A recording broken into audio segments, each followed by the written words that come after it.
Peace, front true believers. Welcome to the Pitch Nerds. We are a weekly show where two nerds bundle up and talk about the latest in nerdy news, reviews, and pitch really cool story ideas. It is freezing here in SoCal. Nice snowy here on the mountain. I'm Cap. As always, with me, best friend, fellow nerd, and the real Slim Shady, Mr. Frosty. Mr. Frosty, how you doing? Yeah, the snow glows white on the mountains tonight up here too. Yeah, it has been. You see what I did there? I threw in a little frozen lyric. Yes. Anyway, sorry for running a little bit late. Everything happened all at once, as always. Nothing happened all at once for me. I just overslept. Oh. Cat got busy. I got sleepy. And makes sense. That makes plenty of sense. If you know the two of us, that makes perfect sense. To the surprise of nobody. Boy, what we got today? You saw Quantum Mania. Can't wait to. Yeah, so I figure we got. I got some news. I tried to put some news together in the 15 minutes before our show started. Mm-hmm. Then we've got Last of Us Episode 6, Quantum Mania. Also, I watched Legion of Superheroes. I thought I'd do a quick spoiler-free review on that. I had an opinion, which, I mean, relatively speaking, went a lot of you guys seem to chime in over, and we gained some new followers because of my opinions about that. Brimstone has not had a lot of playtime. So, yeah, probably... I'm going to be waving his favorite toy around probably throughout the show. Yeah. I apologize for the cat sounds in the background. That's okay. And then we also have this week's Beholder's pick, The Crow, and then we also have Battle Nerds, Thanos versus Nightwing. Yes. Which, because I'm going up against Thanos, I've picked a very unusual version of Nightwing. I didn't even know this version of Nightwing existed. Like, I saw it, I was like, that's cool. I like it. I almost went for the Deadman Nightwing. Okay. Because I figured I could come up with some arguments there, but then I remembered from Dark Knight's Metal, Dragon Slayer. Yep. And I was like, I'm going with Dragon Slayer. Nice. It's probably the most powerful version, which... I mean, you can still blow me out of the water by going Infinity Stone, so hopefully you don't. No. That's dumb. That's a cop-out. Yeah. But, all right. So, I guess we'll get started with some nerdy news. I want to go first. All right. Go first. I don't care. So, turns out somebody at Disney has been watching the Pitch Nerds because it has been brought to my attention by Mrs. Cap that Rogers the Musical is indeed going to be debuting at the Hyperion Theater at California Adventure.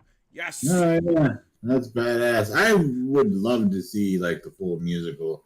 So, apparently it's only going to be a one-act show, which is fine. That way they get that quick turnaround, and it fits for the area. It fits for Disneyland, yeah.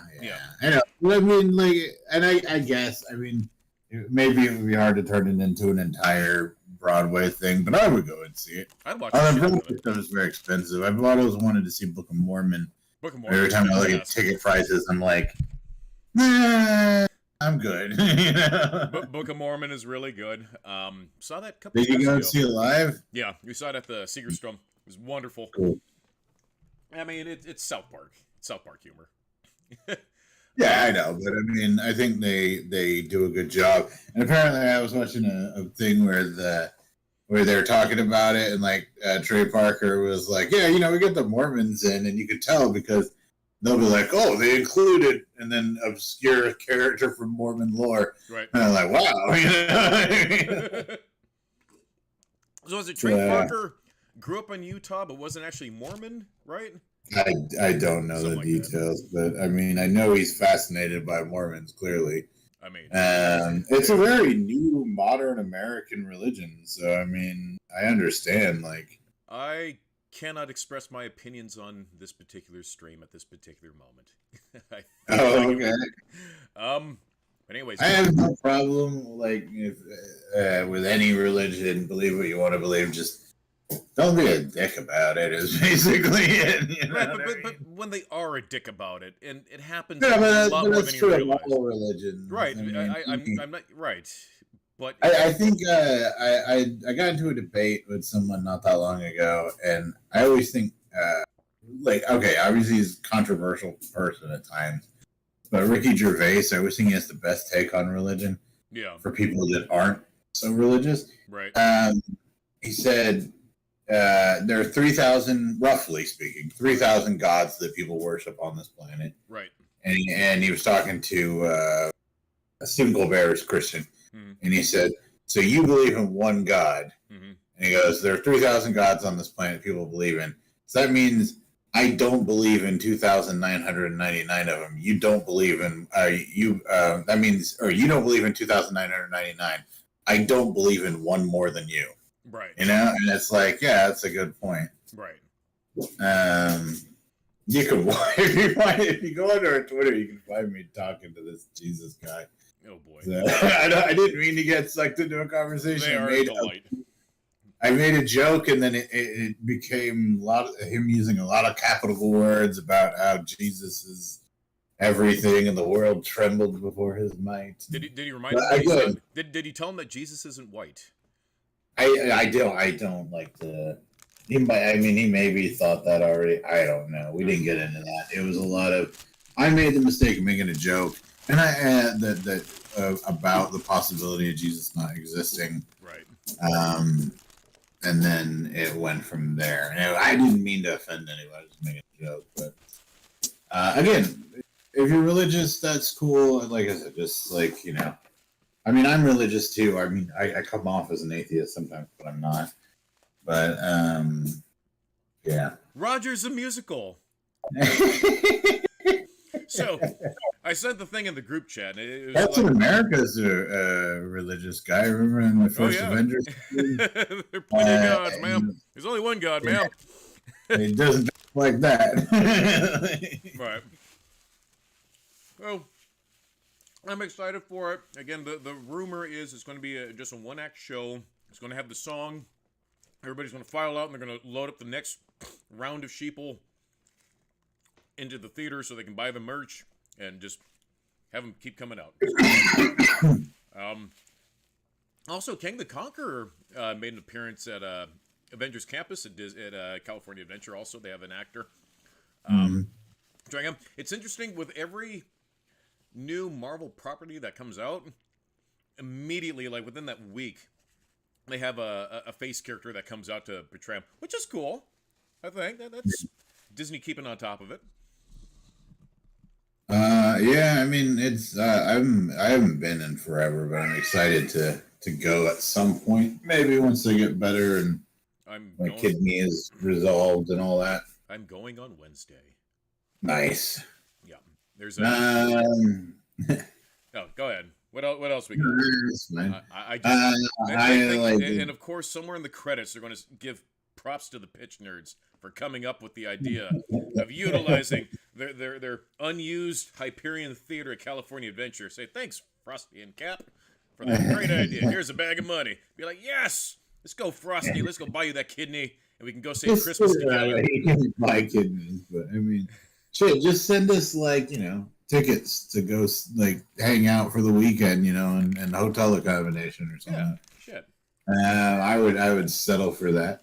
That's acceptable. So let's see. Also in the news, actually, let's put it forward to you guys. Are you guys going to go see it? Are you looking forward to it? What are your thoughts on Rogers the Musical? I personally loved it. I just recently watched Hawkeye.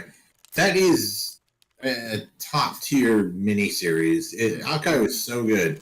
Rewatching it, I was just like, I forgot how good this is. Mm-hmm. Like the way it's shot, the way. Wasn't that the one that had the one constant shot when they're in the car and it's circling around?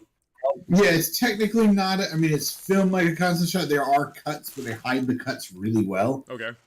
Because when the camera pans across, the divider of the windows, yeah, that's where it's cutting.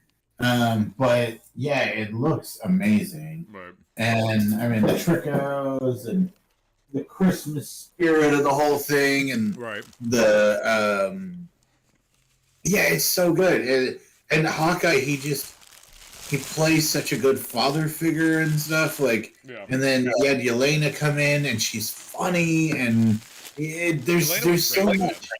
Yeah, and then the trust a bro, Right. like the whole thing with them, and then we had Kingpin showing up. Right.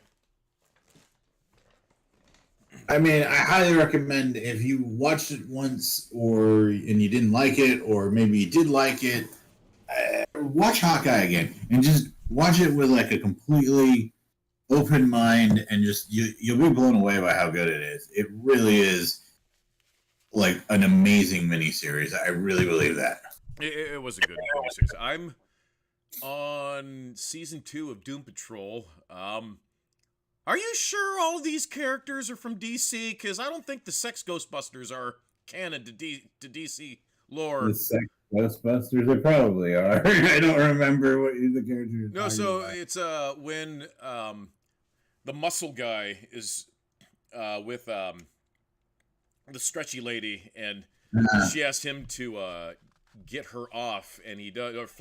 Oh yeah, and he gives it the entire time, and it's so intense that these paranormal investigators show up, and there's all these sex ghosts and everything. That's weird. It's a weird show, man. It's a really weird fucking show.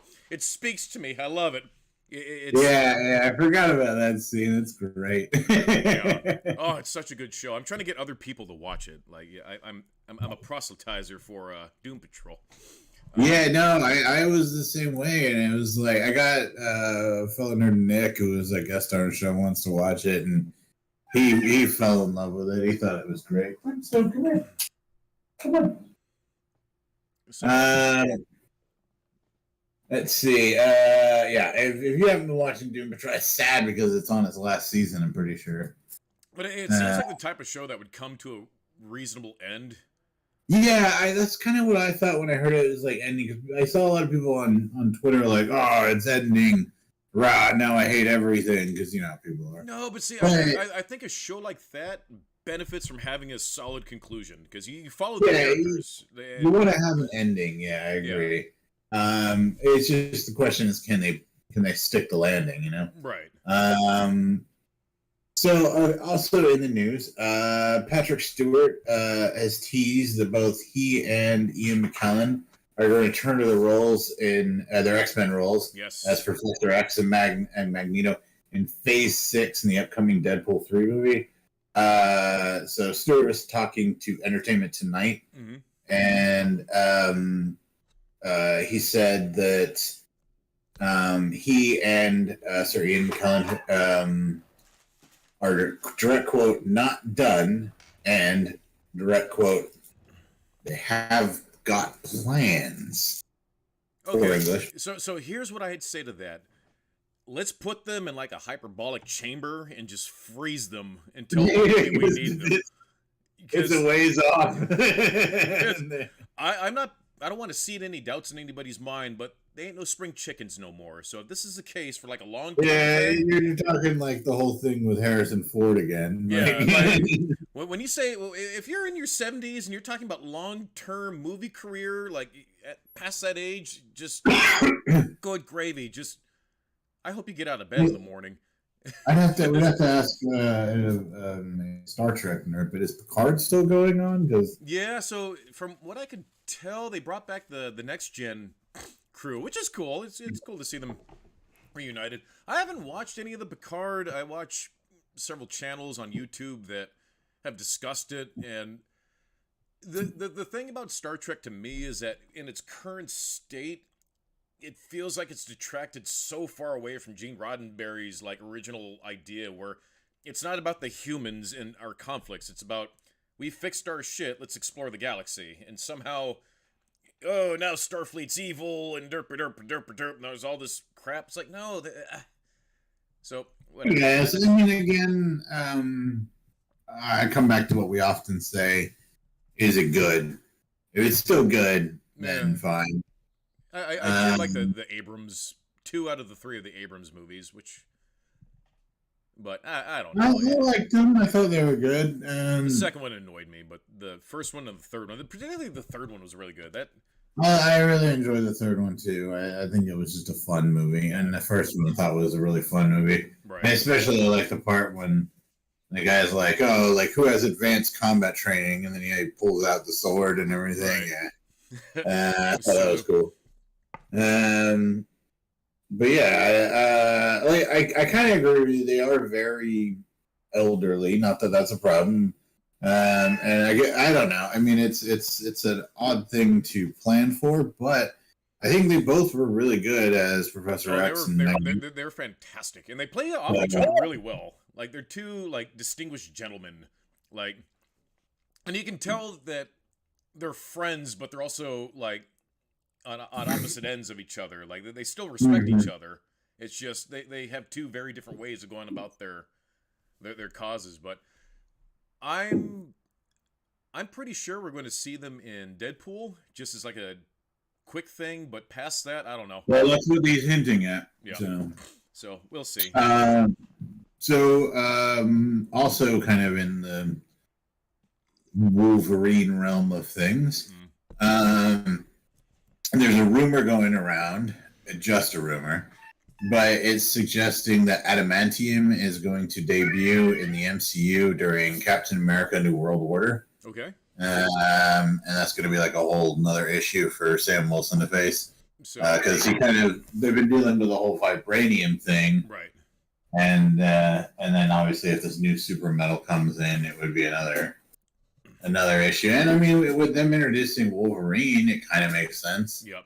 So I actually do have some Captain America rumors. Okay. There's a open cast for female character, any skin type, whatever, any ethnicity. Allegedly, they're trying to cast Diamondback from the Serpent Society. Yeah. So when Captain America Winter Soldier came, or when they first announced Winter Soldier at, I think, Comic-Con, Feige teased Serpent Society. And I remember he posted the thing. It said Captain America and the Serpent Society, and everybody's like, "Okay, yeah." And then he's like, just kidding." And it's Winter Soldier, and everybody's like, "Oh my god!" and like lose their shit. So, open casting. Looks like we are getting Serpent Society. I want to see the dude with big snake body. He's cool. Yeah. Just up the silliness, but yeah, that's.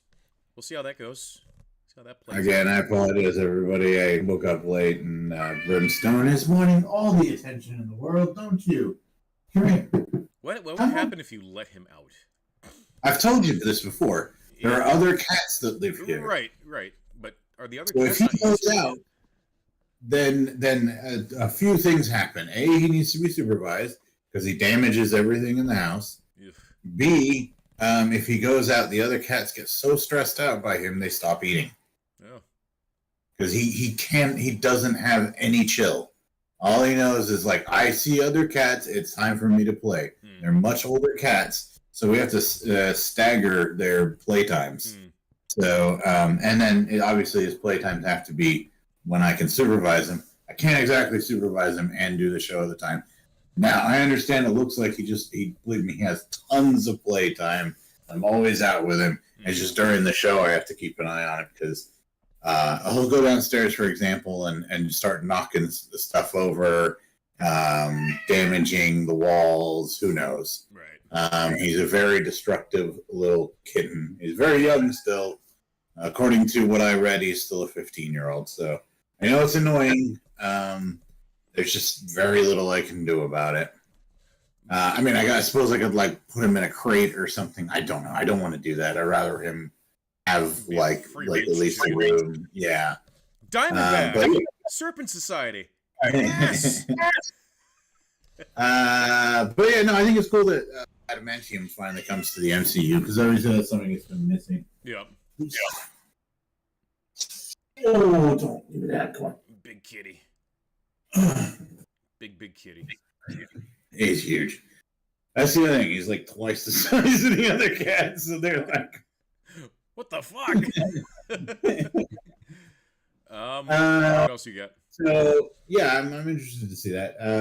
I'm wondering how it's going to work, where they're going to, how they're going to introduce it, who invented it. Is it going to be based on the god metal adamantine? Obviously, we introduced Hercules and some of the other gods. So. Right. A lot of ways they could go. That's what Hercules' like billy club is made out of, right? Yeah, it's kind of gold. Yeah. It's just as I think just as tough, or if not tougher. And it also, like we talked about in our last Battle Nerds, it blocks psychic things. So my favorite version of Wolverine has that. Right. And he fights a psychic captain. Well, we all know he's psychic, but he fights Professor Charles Xavier, an evil Xavier. And so having the... Is it Onslaught? Or No. It's its own contained comic about a team of X-Men that go traveling through different multiverses to stop an evil Professor Xavier. There's been more than one evil Xavier. I know Onslaught's the famous one, but like I said, this is kind of cool. Thunderbolts as a new cast member. Mm-hmm. It's Stephen Yeun. Yes, from Walking Dead. Yeah. Yep. So the question is, who is he going to play? The big rumor going around is that he's going to be playing Sentry. Really? Yeah. So, which, I mean, what are your thoughts on that? I mean, assuming that's true. He wouldn't be my first pick. I mean, he doesn't have the physique. He doesn't have the presence. No, but Marvel will jack him. Yeah, but just I don't know. I guess make it good. I don't like Sentry. A lot of people love Sentry. I never liked Sentry. I felt that all of a sudden he showed up out of nowhere, and then they kind of like they even try and like explain it in the comics. Of like, Superman, kind of. Everyone remembered him existing, even though he never existed before. Right. He's a Superman clone, sort of. I mean, he's not. And then the whole Void thing, and I don't know. It was cool in Siege, sure, but outside of Siege, I never liked him. Please shut up. Please shut up. Please shut up. I always get him confused. Is he the one that's afraid to go outside, or because there's Sentry and then there's another guy who's similar, and I always get the two of them confused. Hyperion. I always get the two of them confused.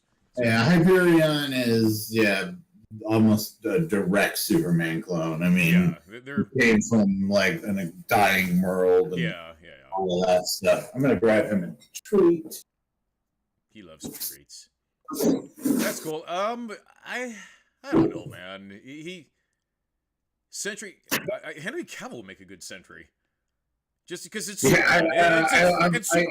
Someone put forth like if Zack Snyder was going to direct an MCU movie, what character would you want? And I said, do Henry Cavill and Hyperion, because that would be hilarious. That'd be so funny. But assuming it's not Henry, it's not that. Who would you have? Who would you, if you were going to do that? Over here. For Hyperion? Yeah, no, not for Hyperion. If Snyder was going to do an MCU movie, what character would you have him play? Ooh. Punisher. A lot of people were saying Punisher. A lot of people were saying Deadpool. No, not Deadpool. Either Punisher or Daredevil. Yeah. The one that I thought would be cool is what's his name? Ghost Rider. Oh yeah. Specifically, I'd like to see Danny Ketch. Mm-hmm. Okay. But I do think it would be hilarious if they went, "Oh, here's Hyperion, and it's played by Cavill." And I don't know where the Snyder. I guess they would love it. I mean, they all hate the MCU. All those hardcore. I shouldn't say that. Not all of them, but a lot of them don't like the MCU. Why? But I mean, would that change their opinion? I mean, Maybe. All of a sudden, they'll be like, "Oh, we liked it the whole time. Oh my God, it's a masterpiece." but yeah, it sounds cool though. I mean, I would, I guess, if Thunderbolts, they're kind of also the Dark Avengers. Yeah. You know, would this lead to some Siege storyline? I do think that, and I've said this many times, I think the Thunderbolts needs a heavy hitter. I would have gone for Rolk. Well, they're bringing in Red Hulk. Harrison Ford. Good grief, why? As the new General Ross, because what's his face? William Hurt passed away. May God rest his soul. He was a great Ross, by the way. He was. He was a really good Ross. But I don't know, Harrison Ford. I can't imagine his face CGI'd onto a big red Hulk body. But you know, whatever. Well, it's more than CGI'd onto like Mark Ruffalo. They've pretty much nailed it. I think. I mean, I know not everybody's a fan of Hulk, but like from the MCU, but he's he looks great. You know what I mean? Like it looks like a good. Like you can see the Mark Ruffalo, but at the same time you can see totally the Hulk. Right. So okay. Also, Shazam! Fury of the Gods. This is kind of a bummer. A lot of bummer stuff on comic book movies lately. Yeah. But it's currently tracking for a very poor opening weekend at the box office, which also raises doubts as if they'll continue with Shazam. So first Shazam, I think this new one looks pretty dope. Yeah. I'm looking forward to it. But yeah, I guess the first Shazam was the fun and the levity that the DCU needed, or the Snyderverse. It was fun. It was colorful. It was fun. Great movie. My youngin, your camera's been flickering a little bit. Around, I saw it. But my youngin loves that movie. We're gonna go see it. Looking forward to it. Just having a fun movie. I'll turn my camera off and on real fast. All right. It's been flashing things. Hopefully. But I don't know, that sucks. We're definitely going to go see it, but I think at this point, now that DC now has a path forward under James Gunn, they're just going to let these run their course and just be like, okay, you know, if they're successful, we can return to them. We're not pretending they don't exist or just an Elseworld. And I'm okay with that. So if somewhere down the line they want to do a third one that will somehow tie into the to the main Gunn universe that's going to be coming out, cool. Whatever. We'll see. Apparently there's a lot of backdoor stuff, and this kind of ties into Aquaman 2, which I'm sure we're going to talk about after this, where they had a lot of backdoor stuff for other movies that they had anticipated on coming out, but they added everything to kind of... with what was it, Avengers 2, in my opinion. It had too much going on to set up future movies and stuff like that. Yeah. It's still an alright movie. I like Age of Ultron. Not sure. I now have wet cat treat all over me. His favorite snack is these things called wet sticks. He goes nuts. I've got a wet stick. When you saw, I just sat there and licked the whole thing. It's basically one of those yogurt things. Yeah. It's that, but for cats. Like, but yeah, okay, so that leads us into Aquaman 2, which is reportedly from test screenings, people are saying it was the worst DC film. There's obviously talks about reshoots and things like that, and it's already been reshot because apparently Michael Keaton was in it, and then they cut him out and replaced him with Batfleck and some other stuff. I mean, it's all rumors and stuff, but yeah, that doesn't sound cool. I was hoping it would be good. I mean, me too, but again, I think that movie was made to set up a bunch of other crap that they had in line. And then James Gunn came around and said, nah, we're not going to do that. So I'm sure there's enough pieces there for them to put together a coherent movie. Yeah. I guess. But again, they can still set things up and return to it. James Gunn didn't say that these things never happen. It's just an Elseworld thing. And if you want to do like a big multiversal thing, these are characters that still exist out there that they can pull from. We're going to see it with the Flash. So maybe 10 years from now, it'll be, here's Batflick and Just all the Batman. Bring in George Clooney too. Give him in the nipple suit. Have him redeem himself. Yeah, All the Batman. Like what they're doing with Spider-Man and the MCU. Yep. Yeah, I mean, I would be down. Yeah. Because the first Aquaman was great. It was a lot better than I thought it would be. It was a fun movie.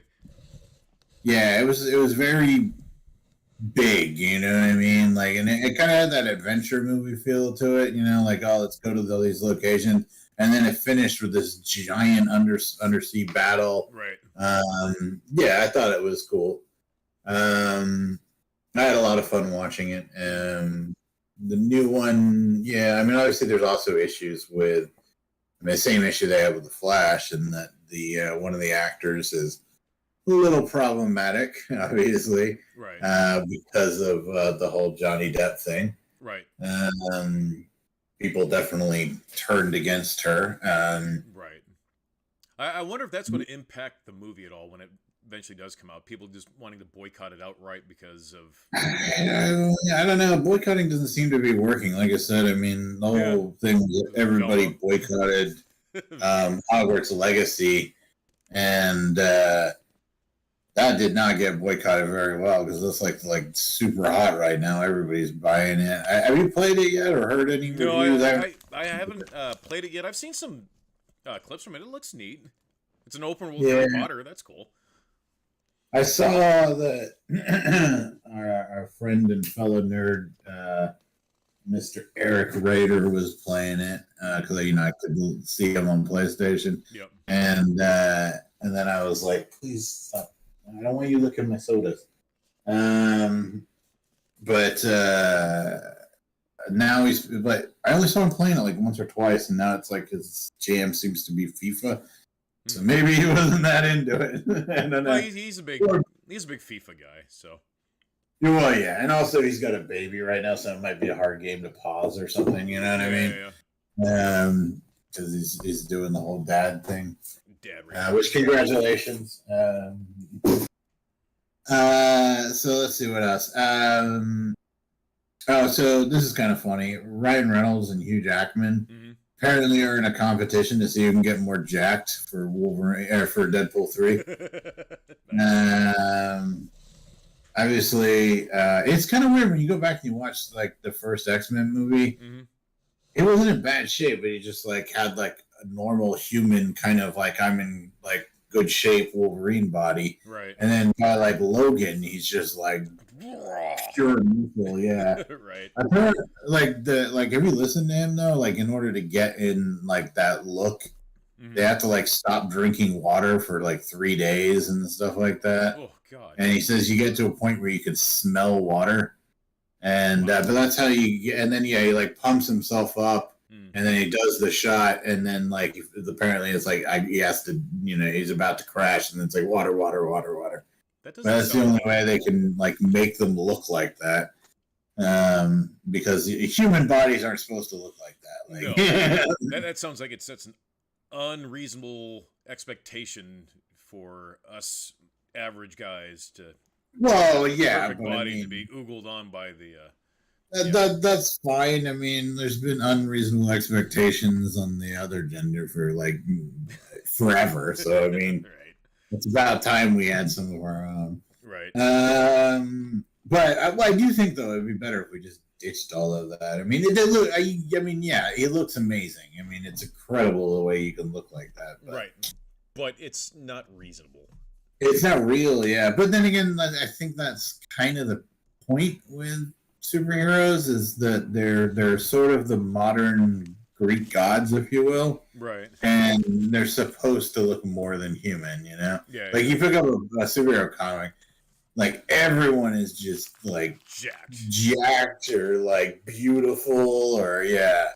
It's very rare to pick up a comic, like a superhero comic anyway, and people having reasonable bodies. I don't know. I'll put the question to you guys. Do you guys think it's a good thing, bad thing? What are your thoughts? Yeah. So Nick Offerman and Megan Mullany. They're the married couple. They were in Parks and Rec, and she played his ex-wife.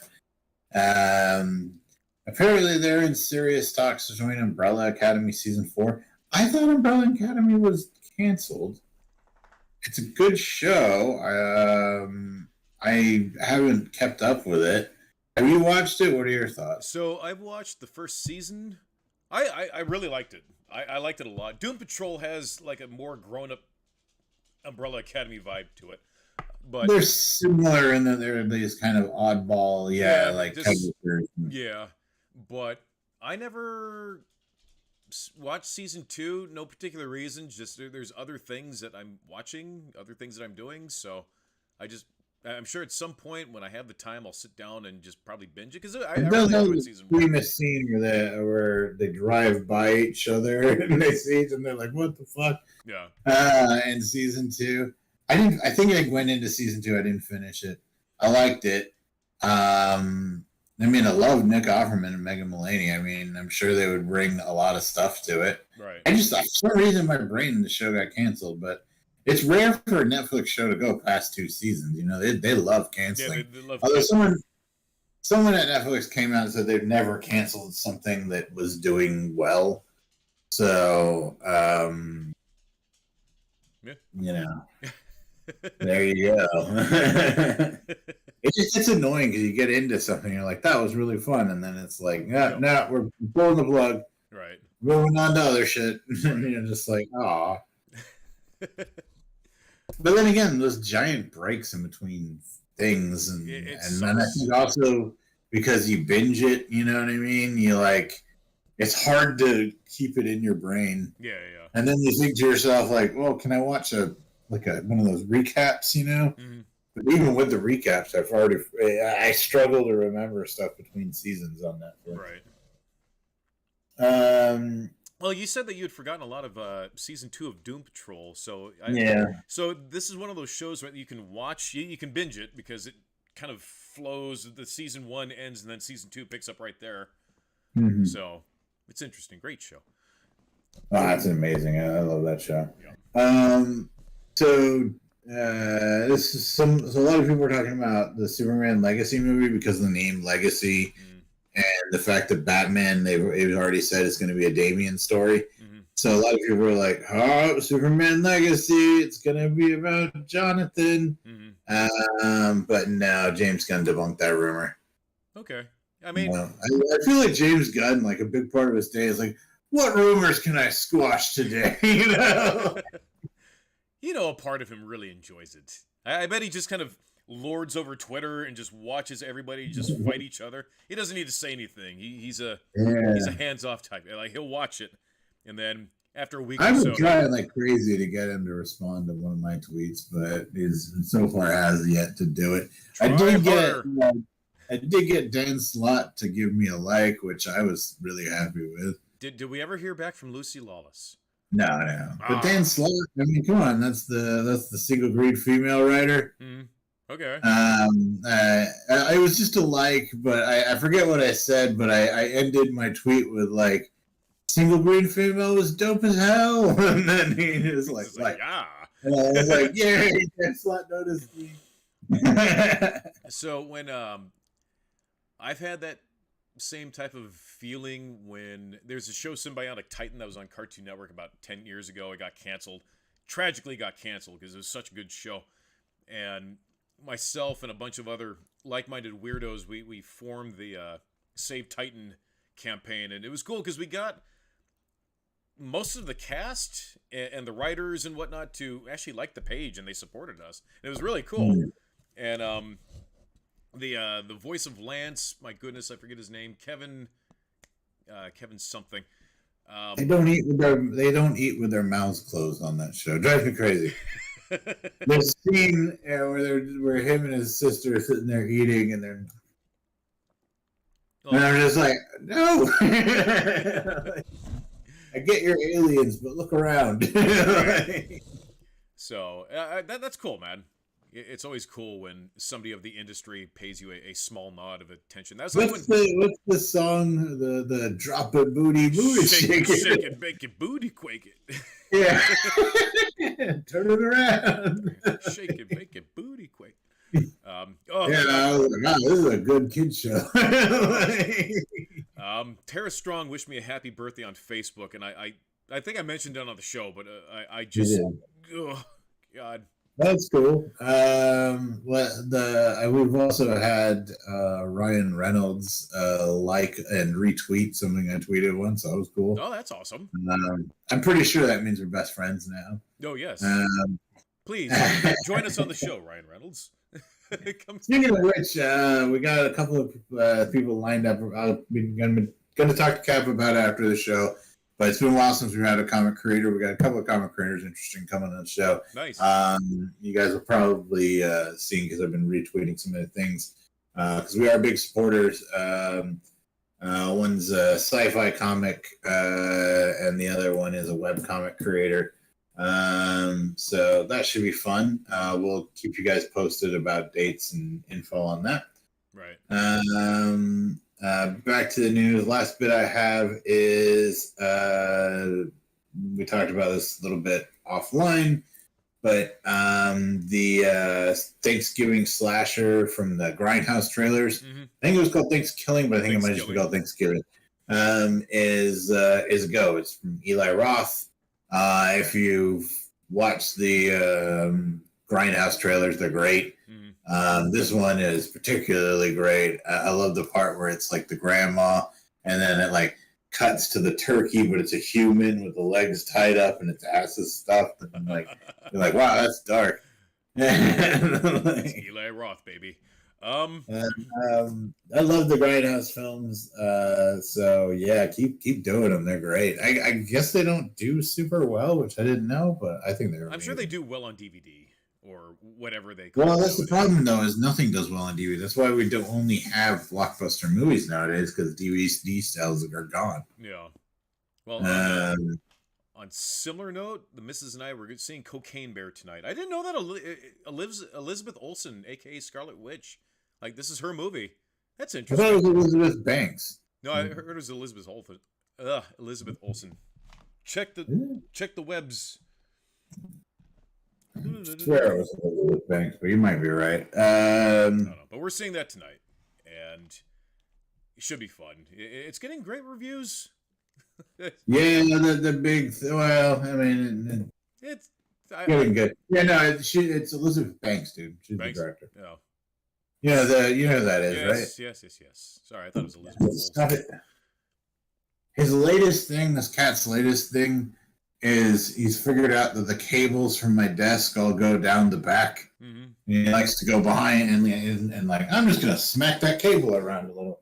Stop it, please. And then I tell him no, and then he looks at me like, what?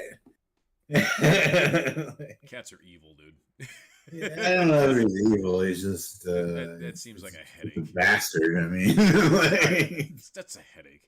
So yeah, excited to see Cocaine. Yeah, so... I think Cocaine Bear looks great. There's a story about apparently they dropped a bunch of cocaine in the ocean, and someone's like, "Cocaine Shark." The sequel writes itself. Yes. And then have a tornado come and get them, so it becomes Cocaine Sharknado cocaine.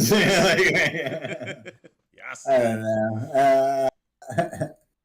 You know what I keep thinking about? I'm kind of jumping ahead, but. One day for Behold Nerds, I think we should. I don't know if we should or not, because you definitely need Noble to get through this one. But if one day we pick Birdemic, have you ever seen Birdemic? Oh my God! Don't you dare!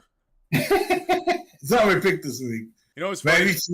Have you watched one before? So I haven't, but you know, it's funny. I was watching a thing on Red Letter Media yesterday where I think they were reviewing Birdemic 3. Yeah, the new one is the worst one, apparently, which is shocking to say. Right. So, if anybody's familiar with Red Letter Media, the Mr. Plinkett reviews, Half in the Bag, oh my God, love it. Yeah, they were talking about it the other day, and they said it was like the single worst movie they've ever seen, and their job is to professionally watch really bad movies and pick the best of the worst. And they said out of all of them, this was the single worst. It just, the person lacked basic just cinematography knowledge. Is like, oh no, they have no. The thing is, if you watch the first Birdemic, it's the same thing. They don't understand anything. But what's amazing is between Birdemic 1, Birdemic 2, and Birdemic 3, they never figured anything out. They never learned anything. I'm gonna try and get him a little food. He's already got food, but like you would think that the creators would be like, "Hey, let's see what the internet thinks of our film," and they would listen to the internet and be like, "Okay, well these people are talking about this, this, and this. Maybe we should improve upon that." To which somebody says, "Nah, let's." Well, no, like, so I've seen the first one. They don't understand things like sound editing, right, and lighting. You're right. And like the lighting changes between shots, yeah, and like the way there's so much, and like there's the pacing's terrible. It's people scenes like where there's talking dialogue where they're just talking, but there's no like standing up and walking around. There's no activity. Yeah, when people are talking. And then it's just, and then obviously the actual effects are bad. Apparently, Birdemic 3 though, like where all of them, it's about environmental messages, but Birdemic 3 just goes crazy hard, right. And it's like them learning about the environment constantly. Like they walk and a guy's fishing, he's like, "Oh, that's climate change." And, like they just smack you in the face with it so hard, right. And yeah. So Frosty, if you do that, I have an arsenal just waiting. Like I will raise you if you have to sit through Birdemic. I'll do it. I don't know if you can beat Birdemic, but all right. Yes, yes you can. I don't know. That's pretty. I've seen a lot. I'm a bit of a bad movie connoisseur, and it's like a bad cheese. That one is. A lot of them are like Birdemic 2 is kind of watchable because like they introduce zombies and stuff, and like I said, if you're with a buddy, you can be like, "Ah, this is silly." Right. But yeah, like Birdemic 3, I've heard is just not. Birdemic 1 is also not. But Birdemic 3 supposedly is even worse. Yeah. Which is shocking. I don't know how you. That's where I'm kind of morbidly curious. Right. How can you make a movie worse than Birdemic? Right. I have no idea. Apparently, yeah, they also talk about what a genius Alfred Hitchcock is in it a lot. Yeah. And I mean, it makes sense because obviously they're trying to create the birds. Right. But like they have no concept of suspense, you know? Yeah. There's no there's no tension. There's like Alfred Hitchcock, like you can have a 2-minute scene where it's a woman smoking a cigarette on a bench, right? But the way it's shot is brilliant because you just see like crows landing behind her, and he does that thing where characters are unaware. Yeah, right. But the audience is. Yeah, so you're shouting at the screen, like, look behind you! It builds that feeling in your stomach. Right. And then when they in that same scene, when they finally do the reveal and she realizes the crows are there, she turns around. All of a sudden, us as the audience, that's way more crows than we thought. And it's scary as fuck. You know?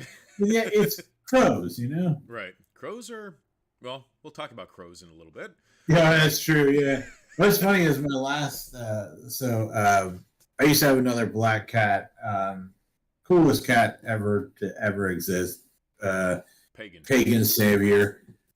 Rest his soul. Died at a ripe age. Had a good life. But he killed a crow once, because he would kill anything. He was lethal. Right.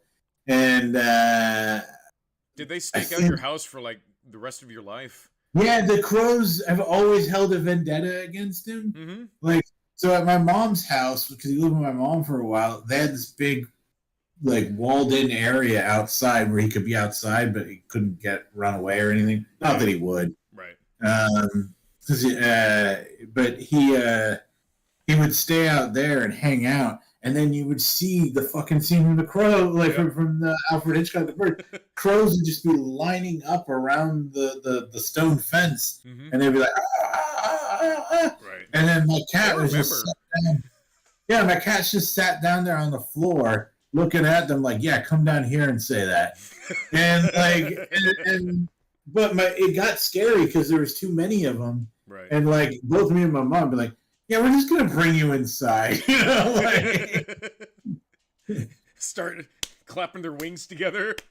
Dude, there was so many, and it's happened so many times, and they would all be going, So at him. It was crows crazy. are extremely intelligent. They have their Super own language. Like it.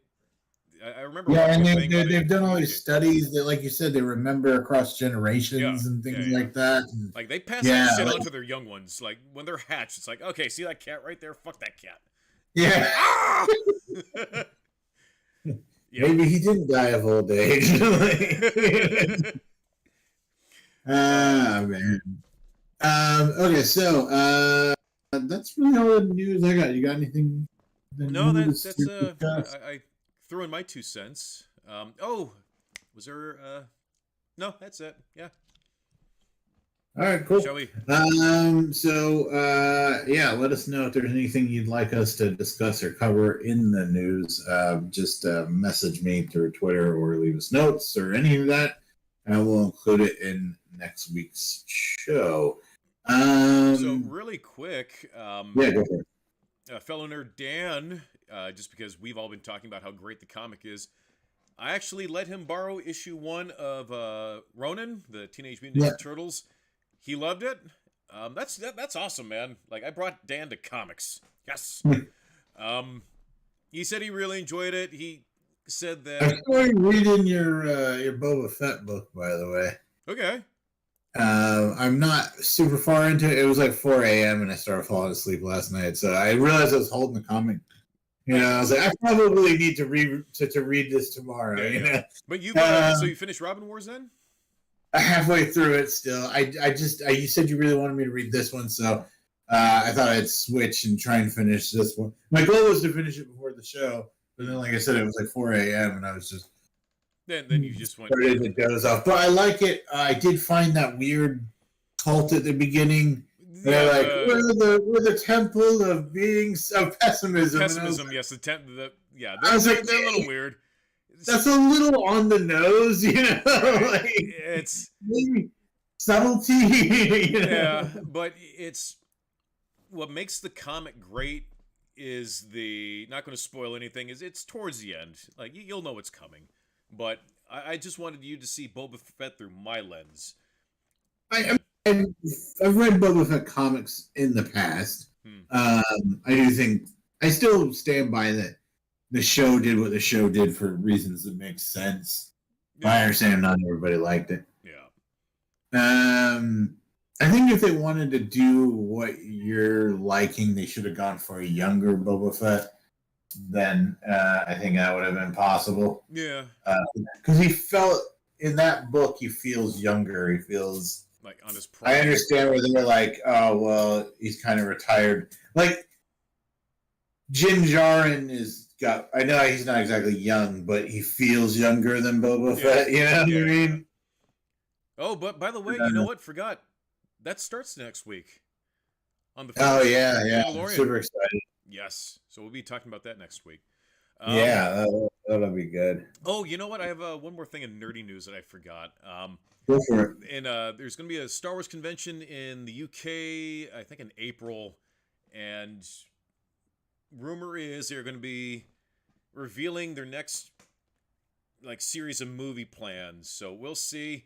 The rumor is that it's going to be a direct sequel to the sequels, which I'm sure is going to piss off a lot of people. Apparently they're in talks with Daisy Ridley to bring her back, which I know is going to piss off even more people. It's just rumor for now, but we'll see after the Star Wars celebration in the UK. I do agree, though, the best thing they can do with Star Wars is kind of what they did with Mandalorian is we're done with the Skywalker family. We're done, you know what I mean? Right. Tell another. It's a big universe. Yeah. Like it would be like if Marvel or DC was just Superman. You know what I mean? Yeah. Like Superman's cool, but like what's cool is there are other characters. Right. Or Marvel was just Spider-Man. Like I don't know. That's my opinion. Okay, well, we got some reviews to get into. Do you want to do those, or do you want to do Battle Nerds, or what do you want to do? A review. Want to do Last of Us, and then we can hop into Battle Nerds. I'm excited to talk Quantumania. Oh yeah, I forgot you saw Quantumania. Yes, let's talk about Quantumania. So I saw Quantumania yesterday. Mm-hmm. It's gotten the reviews have not been positive, and maybe because I was like, oh, I bet this movie's not going to be good. I freaking loved it. Mm-hmm. I had so much fun. It's got a little bit of Flash Gordon, almost like just a classic sci-fi romp kind of vibe. Yeah. It's a fun movie. Flash Gordon a little, and it's comedy, obviously, because Paul Rudd. But there's some good action in it. This is a sci-fi movie. It reminds me of like Buck Rogers, Flash Gordon. Also a little bit of what do you call that? Hitchhiker's Guide. Hitchhiker's Guide to the Galaxy.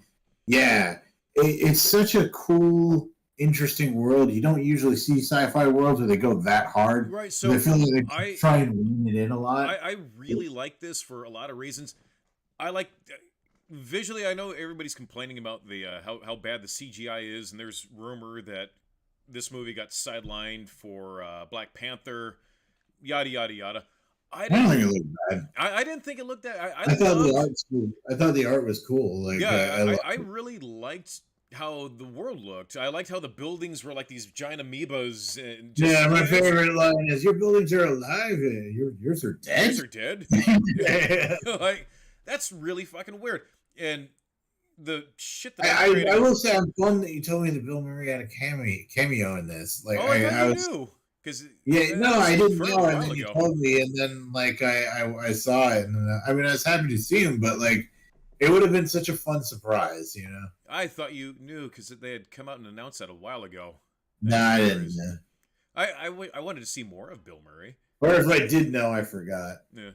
I thought he did a good job. He stole the scene he was in, and it was a lot of fun. Right. I loved the not Scott Lang. What's the older Ant-Man's name? Oh, Pym. Yeah, there you go. Yeah, I loved his character because he was just like, yeah, I'm the coolest one here, and he shows up with all his ants, and he's like, yeah, ants. And I loved his character. I thought, and then like the super intelligent ants and. Right. And they made also Kang, who's a character that, to be honest, I never found that intimidating in the comic. They made him intimidating in this. Yeah. He was scary. Yeah, he's just out texts everybody, and it's awesome. But not just out text, but just like wham, and then you get slammed, and then you just you're like, how do you even fight that? You know, right? Yeah, so good. Did you see any of the Rick and Morty parallels that I saw? Just a little bit, because it was actually written by some of the same people who worked on. Well, yeah, I get go ahead for it. Like, I mean, obviously they did the probability field, and like that's a Rick and Morty. Yeah, that's Hitchhikers. Yeah. Long before Rick and Morty. All right, fine. Fuck's sake. I'm sorry. That's what I see. I see you're saying Rick and Morty. Yeah. I saw Hitchhikers.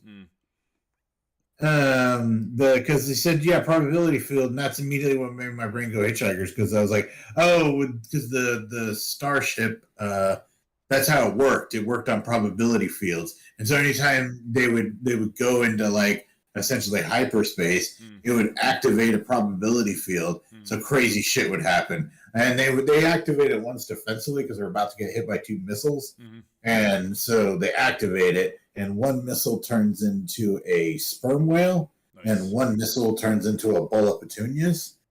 And then the book gives you an entire account of the sperm whale's thoughts as it crashes into the earth. And it's like, oh, I'm born. This is great. I'm alive. And he's like, what's this thing back here? I can really thrash with that. Thrash.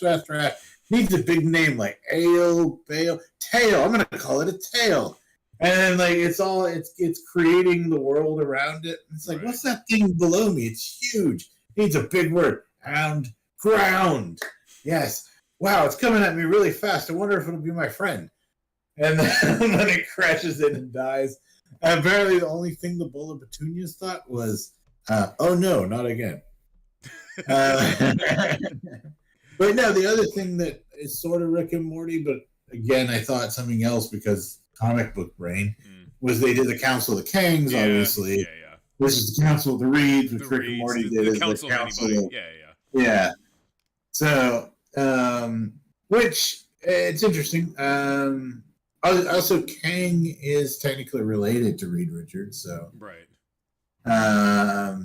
But yeah, I thought Kang was terrifying. I thought he was great. He was great. Like you said, it's got elements of some great sci-fi stuff, Rick and Morty, if that's what you're thinking, or and it does feel like somewhere like they could portal into, you know. Yeah. And then also Fantastic Four, Hitchhikers, so much good stuff. And then I like that Scott Lang felt like an Avenger in this, you know, like right when that big, like, look at that sun coming, and they just bam, and he grabs it. Yeah. Like, he felt like an Avenger, you know? Mm-hmm. But at the same time, this is not a superhero movie. No. But I did call the one thing because with MODOK. Let's talk about MODOK. I love MODOK. Yeah, MODOK I loved. I thought he was great. A lot of people were complaining about him, but MODOK's supposed to be silly. Right. Like, how do you make that look good live action? I think they did. Yeah, he was. I could say he's a little stretched, but I mean, other than that, I thought it was fine. I just wish he had the little tuft of hair. I think that was that's what was missing. But if rewatching the first, they did a good job because he was kind of scary in the beginning, but then he was silly, but then he's like, yeah. So it's great as we got to see, like, they went hard with MODOK. So we got to see like all the crazy, like, here's the missile launchers and here's like the laser buzz saws and everything. It was fun. That's MODOK. I would have liked some of his inventions though, like the T-Rex. Yeah, the T-Rex missile. Rocket. Right. Yeah. So when we saw the first, when they dropped the first trailer and we caught the first glimpses of MODOK, and I paused it and I looked, it's like, that looks like the dude from the first movie. He got sucked into the thing, the yellow jacket guy. Darren. Yeah, Darren. And I was like, I bet that's going to be MODOK. And sure as shit, I was right. But I do love the scene. It was a weird choice to let us see his butt. Right? I mean, they kind of dangle him up, and he's just this big little arms, and they encapsulate him. So, is it the MODOK from the comics? No. Do they treat him like the MODOK from the comics? Yeah. I mean, look, it's definitely, there's no way that's not an adaptation of the MODOK. Oh, of course. You know what I mean? It's like, Darren, you copy? Darren? MODOK? Yeah, but you know what I mean? Like, because I guess, okay, like, let's talk Taskmaster. Right. Taskmaster is definitely not the Taskmaster from the comics. No. MODOK is much more close to what you get in the comics. I mean, and I think anybody that likes MODOK in the comics, I think you should be really happy with this version. They did it. They did a good job. They didn't shy away from him. You know what I mean? And that's what's great is they just, let's make him cool. Yeah. Honestly, I'm surprised this movie isn't doing well or as well as other movies. Right. People are saying, like, I guess it's teetering around the level of Eternals.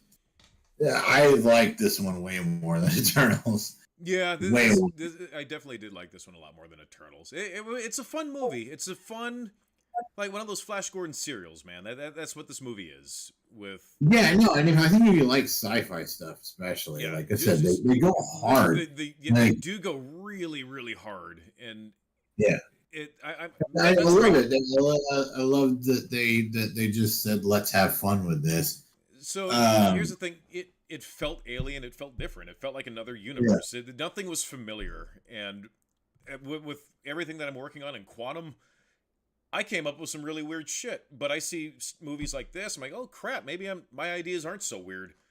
But I mean, but it's the truth. But that's what I mean. I almost wonder if that is what's making people shy away, is that it's too alien, you know? Right. But I hope not. I mean, because that's a stupid reason for people. Like, here's the thing. Yeah, but we have no frame of reference for anything outside of this planet as far as like biology or physiology of other types of creatures. So who are we to say that buildings can't be alive. Who are we to Oh say? yeah, yeah. And I mean, it's not like a new idea, but I'm just saying. I think some people like their sci-fi more grounded, Yeah. and I could maybe see that being a problem. Mm. But I think if you do like Journey to the Center of the Earth Yeah. and things like that, and Hitchhikers, then I think this is a film you'll definitely enjoy. I think it's more Hitchhikers than the Hitchhiker's Guide movie, Mm. which I personally hated. Mm. I might be guilty of doing that thing where, and I always preach against this, but I'm sorry, it's very different from the book. But I just feel like what the book did, it did just so much better. The movie just didn't capture it. But yeah, just showed up and take my money. I love this film. I had such a fun time watching it. It put me in such a good mood. Yeah. I didn't even notice. We got to fix that chat box because it's not working. Yeah. Thoughts for you, Rem? Damn, I haven't watched you guys' streams in a while. Thank you for tuning in. What's up? We really appreciate it. Have you seen Quantumania? And if so, what do you think about Quantumania? Yeah, that's a good question. Yeah, love to know you guys' opinions. By the way, appreciate we got a lot of new followers this week. A lot of people chiming in, talking, and things like that. Right. Definitely love that. If you guys have any direct questions or something, like I said, I'll try and write them down. Or is there anything you want to see us discuss? I'll try and write them down, and then we can discuss them. But yeah, thank you for tuning in. So speaking of which, we do listen to everybody's feedback and suggestions. So next pitch is going to be Pirates of Blackwater. I need to get started on that. And I started. I watched an episode. It's not. The idea is good, and I can see that there's a lot of love behind this. But we're watching that first episode. It's so choppy. Yeah. Everything happens so quickly. Right. All the characters man, they introduced like a waitress, and then she's like, now I'm a pirate on the pirate ship with you guys. And you're like, why? Where did you come from? Like, I stowed away. And I'm like, okay, so you're hearing people talk for 30 seconds, and then you're like, I'm aboard. You know what I mean? Like, yeah. I mean, it's very 90s. Mm-hmm. I'm gonna struggle with this one. I'm gonna love this one. But after that, you suggested doing a Superman pitch. I'm down for. Oh yeah, well, because I thought about it, and I really enjoyed the Batman one we did, and with all the talk about what's the ideal Superman and what would people do with Superman, I thought it would be a good challenge for us is to ask ourselves, what is our ideal Superman movie? I feel like I'm gonna have a hard time with this one. I challenge you to make an actual movie though, because last time we did Batman, you just did a Joker comic, which is fine. But I challenge you to do a movie because it's going to be hard. But I mean, it's a good question for you: is what's the Superman you want to see, and how would you bring him to life? You have plenty of time to think about it. I know. It's one of those things where it'll strike me in the middle of the night, and it'll be like, "Oh my god! I have the best idea." I have no idea what Superman story I would do. I mean, I want to come up with my own story, but I mean, I got an idea for who I want him to be, but I don't know. I think in my mind, I would want it to be. I need to find a way to escalate the odds, kind of like we talked about One Punch Man does. Yeah. Where it's not so much can he win or is he the strongest. It's more the story escalates the odds and brings the conflict. Actually, you know what? I'm starting to percolate a little idea in my head. Okay. I think I just came up with a loose premise for my Superman. Okay. All right, so you know what? It's starting to come to me. But we have Pirates of Blackwater to get to. I had a thought also. I think if it's done right, God, Prime or HBO should give money to this franchise. A good Mech Warrior pitch. Yeah? I want to do that. I haven't really thought Mech Warrior in a long time. I like mechs, though. Yeah. So, real fast, this isn't a full review because you haven't watched it. But I just figured, well, in the superhero universe, I watched Legion of Superheroes, which is another one from the DC animated universe. Yep. So I posted this on our Twitter, and it's also, I'm always amazed at what does well and what doesn't. But I just wrote they weren't all winners, but the DC animated universe based on the New 52 was better than these recent animated movies. Right. Man, a lot of you retweeted, commented, like everybody seems to 100% agree with that. Yeah, I don't know, man. Like the new style, like some people don't like the animation style. I think the animation's fine. It's a style, but the action isn't as dynamic. Like there's not as much going on. Right. But yeah, Legion of Superheroes, it was okay. Okay. It's about Supergirl, you know, and like they send her to the future, so and she trains with the Legion, and she meets Brainiac 5 and all that. I don't know. I didn't hate it.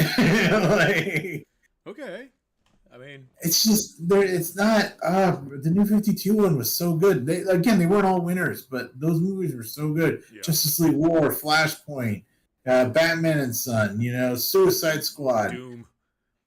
Yeah, well, Doom was before that. That wasn't part of that. That wasn't 52? No. Well, oh, no, when Doom might have been, yeah. Sorry, I was thinking that other one with the Supergirl fights Darkseid. Oh, no. That was before that. But yeah, I don't know. Those movies are great. They were so good. And then, again, there's some problem. We talked about like how Throne of Atlantis, the big wave, and the troops. Yeah. Oh, get them. And then the wing just goes, no. And then troops come in. Yeah, I don't know. So, Legion of Superheroes, my review, spoiler free. You gotta do what you gotta do. I mean, if you're looking for something to rent, or it comes out on HBO eventually, I could see watching it. It doesn't suck. Okay. But at the same time, you're not going to be like, wow, this is great, you know? Right. Like, Justice League War was so much fun, you know? Like, Batman, like, you don't hurt anybody, do you, Clark? And then, you know, just, things like that. You're right. Yeah. What is this? And they recreated the Snyder shot of the boom. Yeah. Like, yeah. So good. I still love the Batman Green Lantern exchange. Yeah, like they're talking. You mean just a guy in a suit? He's like, this seems to be the thing that has your power, and he's like, then you depower it, and he's like, don't do that again. He's like, unless I want to. Right. It's such a flex. Not superhero related, but God, we can probably talk the rest of the show about this. Fellow nerd Dan said that there is a documentary on Hulu called The Orange Years, and it's talking about the rise of Nickelodeon, the channel. Watched it yesterday. It was great. I grew up a Nickelodeon kid, so it was interesting to see having lived through it, like everybody telling their stories of how this channel for kids came about.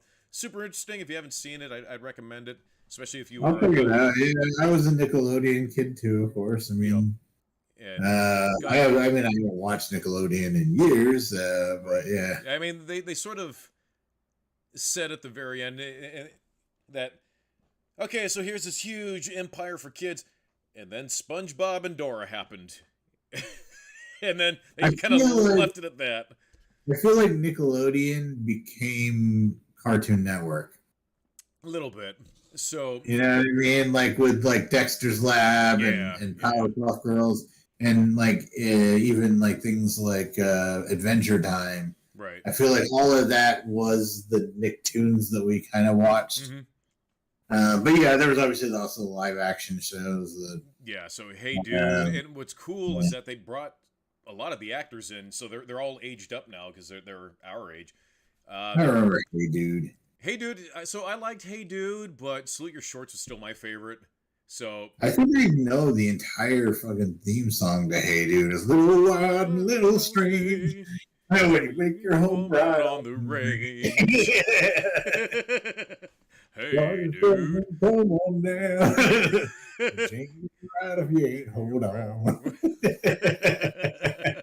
So It's on Hulu. That's how much like that shit gets drilled into your brain. Oh yeah. I haven't thought about that show in like 20 years, and he said, "Hey, dude," and immediately the theme song started playing. Make your home out on the range. Oh yeah. Singing, "Yippee what? Like the cowboy sang. Sing it again now. Yippee-ki-yay. Oh yeah. So it's funny because they're interviewing Mark Summers, who is essentially he's an old man now. Christ. Michael Malley. They brought back oh my goodness, the host from Nick Arcade. Forget his name, but they had him on. I actually met him once, and Michael Malley. Met them both on Nickelodeon Live Tour. I slid my mother on a Nickelodeon Live Tour. Yeah, I remember your mom told me this story. She deserved it. Do you remember the shows where they had the video game in the background? Yeah, like, so that was Nick Arcade. Yeah. So yeah, and then like as a viewer, like they always had struggled like trying to like duck behind and like because like you like just get down low and they couldn't quite see it, the kids. So. Yeah, so all that was blue screen. In this documentary, they show what it looks like, and it's on YouTube. You have a blue screen set that matches like the obstacles on the video game, and the kids are constantly looking to TV screens that are around them to try to see what they're doing. So if you ever watch the show, the kids are doing the thing, but their head's over here, like trying to figure out what to do, and everything is just so janky. I feel like that show can. Well, you're actually going to go into a video game, right? Like, oh. So it's a great documentary. It talks about the humble beginnings with Nickelodeon. They even tell you how they chose the color, orange. So yeah, just check it out. Shut up and take my money. Check it out. All right. Well, Last of Us episode 6 dropped. It was I was wondering after like what they did with the previous episode, how they were going to do it. I think it was smart. They did a bit of a time jump, and because of that, we see their relationship is vastly improved, right. and developed. I should say more than improved. Right. But yeah, another strong episode. Every episode in this is great. Do you know how many episodes they're going to do? Because we must be coming towards the end. I don't know. I hope we at least get 10. That seems like to be the good HBO standard. Let's see if I can figure it out. Well, what are your thoughts? Oh, I loved it. So we had this heart-wrenching episode before this with the two brothers and the little boy who gets infected. So we actually got to see a little bit of fun in this one. They make it to oh my goodness, what town did they make it to? Forgot. We're doing nine episodes. Okay, so they make it to. So they meet this old couple on like Native Americans on like a reservation or something, and it opens. No, they were. You're not supposed to say Eskimo, but yeah, they were the far north, and then they kind of feared this town as bad guys, and but the bad guys, they weren't actually bad guys, but they have to project that attitude, right, so that people don't fuck with them, which I thought was interesting. Yeah. But they're also like a thriving little town. I mean, yeah, they got power, they project movies, and they're communists. Oh yeah, but that's not true. Someone like I was like, are they? And then like, right? No. Yeah, like I saw all over Twitter people like nerds being like, well, actually. They're I just thought that was funny. No, it was a nice episode, and they did touch a little bit about what happened in the previous episode with Ellie kind of coming to grip with what she had gone through with this kid. Yeah. So they did touch on that, but again, some time has passed, so she's learned to move on a little bit or heal from it in some way, a little bit, but it's still bothers her a little bit. But yeah, the big aspect of this episode was Joel realizing, like, he's no longer even thinking about a reward at this point. He's purely thinking about Ellie. right, And because the big change is he doesn't care anymore. He's more concerned about her getting where she needs. right, And he believes his brother, who is younger, fitter, more able, right, can definitely do it. right. And he's doubting his own abilities now. Mm, And so that was the key thing. Spoilers, by the way. right. Is he no longer he decides that he can't do it, and then he's going to give up. But then he believes that she deserves a choice, Mm-hmm.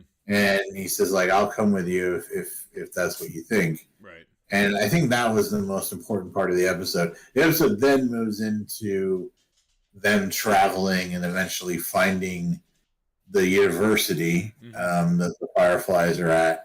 Right. But it looks like there are no Fireflies there. They get attacked by raiders or whatever they're called. Yep. Um, And Joel and gets yeah, stabbed in the gut. yeah, and so the question is, like, Ellie's always had him to protect her. Now she's obviously going to have to protect him. Mm-hmm. It's definitely interesting to see where they're going with this. And then we also find out a little bit more about Joel and his brother kind of past, and how they've done some pretty messed up things by their own admission. Right. Yeah, it was a powerful episode. I really enjoyed it. I thought they once again knocked it out of the park. It doesn't have that same visceral punch as the last episode. I think we might. Do that I think we might get that in this episode. I've noticed that it'll build up, and then it'll deliver the blow. It's usually one episode to build it up, and another episode to kind of like spike the ball. So I don't know. We'll see. It's been consistent so far. It's good television. I want more. Yeah, no, it's excellent. I'm really looking forward to it. Do we have an episode today, or is there another Super Bowl or something? No. We have one. No more sport ball league. Okay, so yeah, the episode today. So we'll talk about it on Sunday. I'm not sure I have anything else to add to it. Do you? Not really. Just excellent TV. Watch it. Yeah, now. Watch it now. Like I said, I think it's cool because they've aged the relationship, and it was a good call. I thought the time jump was a good call. All right, so just showed him take my money. Just showed him take my money. Showed him take my money. Agree. Shall we get into Battle Nerds? Yeah. Yeah, Battle Nerds. So Battle Nerds is our weekly show or a segment where we created a list of 100 iconic characters. We pitch them against each other in battle. We random roll, and you have to come up with a convincing argument as to why your character would win. Cap rolled Thanos, Yes. and I rolled Nightwing. Yes. So we're allowed to pick whichever version of the character we want. I chose an interesting version of Nightwing from Dark Knight's Metal, which is the Dragon Slayer. Yes. So this is Nightwing from a doomed universe, and the last remaining power rings. He forges the guitar, the Parallax, and it empowers him. And then he also has a kryptonite guitar pick. That's awesome. And he calls him. So yeah, it's a pretty cool version. And he's just shredded. He looks. Yeah. But it's also Nightwing when you think about it. So he's got all like Nightwing stuff too. Right. So the Parallax obviously is a very interesting thing. It's got sound manipulation. The act can project powerful multiversal frequency disruptors in the form of music, and they're strong enough to confuse and blind like insanely powerful beings, specifically Barbados. It's got an energy construct creation because it's formed by the power rings. Right. It can create constructs the same as a power ring, and also energy projection. The energy the axe projects can be changed or augmented, such as when he used the kryptonite guitar pick, and that was powerful enough to kill Cryptothrax. So yeah, pretty badass version of Nightwing. What version of Thanos are you going with? So we talked about this. When it comes to Thanos, we shouldn't give him the gauntlet because it's just dumb. But the gauntlet, yeah. So you're talking, yeah. So the Infinity Gauntlet is just so. Yeah, it's a lot of people like don't realize just how powerful that is in comics. You solo just about anybody. And I know because of power creep and stuff like that, it's still extremely powerful. Right. You can make an argument that unless you're like a Beyonder or something, you're kind of fucked. Right. So I'm still going with comic book Thanos, just not without the gauntlet. I don't think he needs it. So classic comic book Thanos, the Mad Titan. He is, my goodness, this guy is a beast. He's got superhuman strength, durability. He has immunity against psychic abilities. He has energy projection. He's incredibly smart. He's pretty much like power cosmic plus like insane tech. Yeah. Plus he's just like also very strong and durable himself. Yeah. So I love that you found a version of Nightwing that can go like toe to toe against somebody that powerful. But I don't know where do you see this? Also, he knows. Go ahead. So really quick, he also has knowledge in magic and mysticism. It's another thing that the movies didn't show, but in the comics he knows magic, probably on Doctor Doom level. Yeah. I don't think of him as magic. I always think of him as tech. Oh, he is tech, but he also knows magic. Plus, there's the one important thing, the most important thing of all, is that he's immortal. Because his girlfriend is death itself. Yeah, except she likes Deadpool more. Yeah, which is great. So, for those who don't know this, there's a love triangle between Mistress Death, Thanos, and Deadpool. And Thanos actually made it impossible for Deadpool to die, so he can't be with Death. Like that's Thanos' fuck you to both of them, essentially, which I think is hilarious. But, I mean, would Death, is he truly immortal? Like, because I mean, Death, I always feel like their relationship, it's like funny because he's such a powerful guy, but he's kind of a simp. He is. That word, shoot. Sorry, I apologize, everybody. To all you know what I mean. To all you simps out there, we apologize. No. We can't use that word. Seriously, we'll get booted off Twitch. No, fine. Sorry, dude. It's just part of the terms and conditions. It's just how it is. Weird. Yeah, anyway, but no, he definitely has a soft spot for Death, to where he will sort of bend over backwards for her. In fact, that was the whole point of him assembling the Infinity Gauntlet, was so he could impress her. Essentially, yeah. So. Well, that's the thing is, so he's extremely dedicated to her, but it's I guess the relationship to me, and this is what I meant by using that word. I'm not trying to offend anybody, but it's a relationship where he is totally in love with her, and she is interested or disinterested in him. Right. It's a friend zone kind of situation. Right. It's the best way I can explain it is it's if you watched. What do you call it? Game of Thrones with Jorah and Khaleesi. Yeah, is that right? So yeah, it's. But yeah, so I mean, is he truly? Would she necessarily save his butt? I mean, I don't know. Yeah, I don't know, but we plop the two of them down. You have shredded Nightwing with badass guitar. Doing his thing. How do you see this? So with his with the rings, does it require any type of focus from any one of them, or he has them so he can wield them?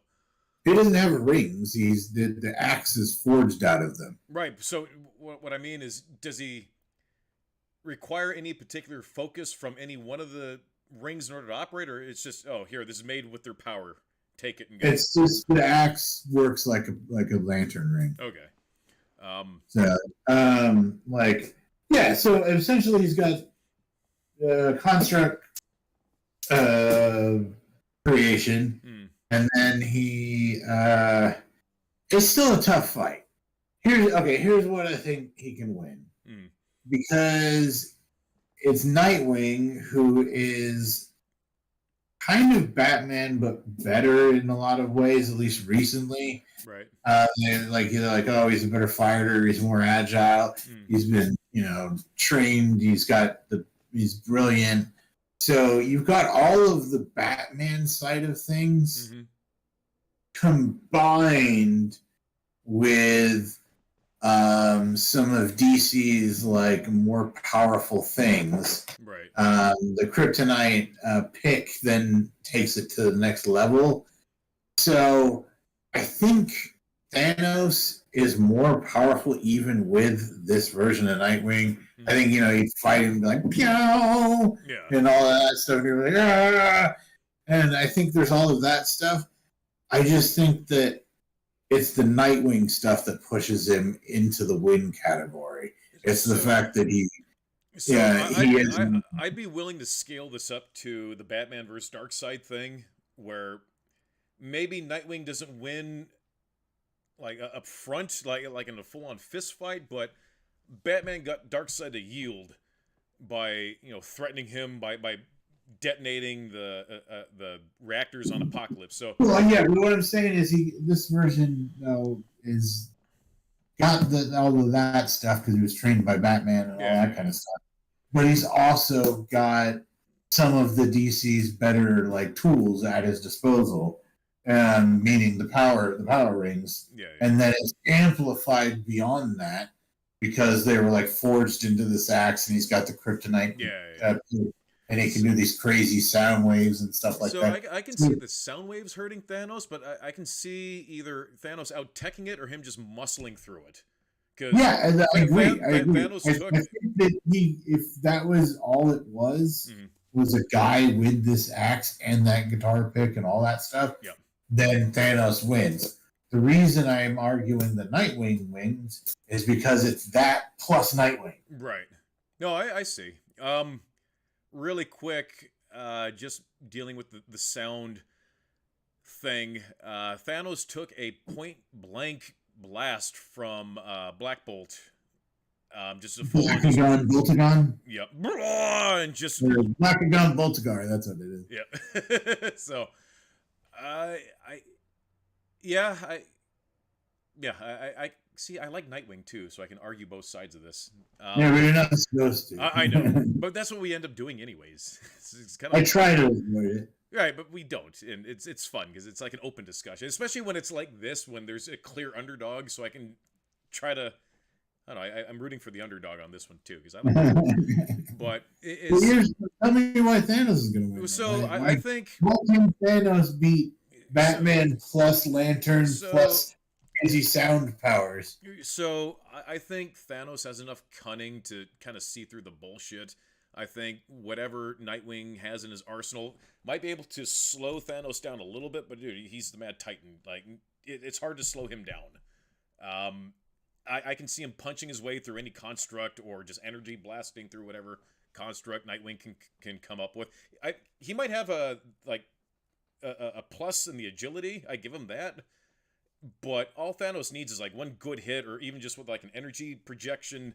But I mean, if he can create constructs and he can create the field, and so I mean, Lanterns aren't pushovers. They're definitely strong enough to tank punches from Thanos. Yeah, but it's Thanos. I think Thanos can just beat his way through any construct that Nightwing were to project. Plus, he's also has telepathic ability also in the comics too, I think. Yeah, I could see Nightwing dealing with telepathic abilities though, just because he's trained by Batman, so he'd start singing a song or something, and then that would keep him out, or he'd clear his mind and go all Tibetan monk or something. Probably. That's what's cool about Nightwing though. I love how you called it though in Young Justice, where it's like, oh, I bet he just lowered his heart rate to pretend to be dead. And that's exactly what happened. That's what Nightwing would do, you know? I mean, that's why I like Nightwing, is because he's never not the underdog. Right. And yet he comes out on top. And it's even, just kind of mentioned. I love how also they've been building him up for a while, saying like, "Oh, Nightwing is really really important. Nightwing is really really important." Mm-hmm. And now it's like the DC Comics is like, "Hey, everything is focused on Nightwing now," and he's like becoming like the leader of the Justice League and all that. So is it still canon that he was a part of the Court of Owls, where he was originally one of their? yeah. Is The main reason he's important though, or at least this is what they built up in the past. It's been a while since I read DC, but was that so you have the multiverse, right? Right. That I don't know what different Earths according to DC. Right. But he's the most in every multiverse. He's like a force of good. Right. And that's what's unique, because there's always there's evil Superman, there's good Superman, there's this, there's evil Batman, but there's only ever good Nightwing. Well, there's a Nightwing, like the Nightwing Who Laughs, I think there's a run of that right now. I haven't read it. Oh, well, that sucks. They undid their own lore. Yeah. I hate it. So there's a version of Nightwing, but I don't know the context, so maybe I don't know, maybe it's all a ruse. Who knows? Maybe.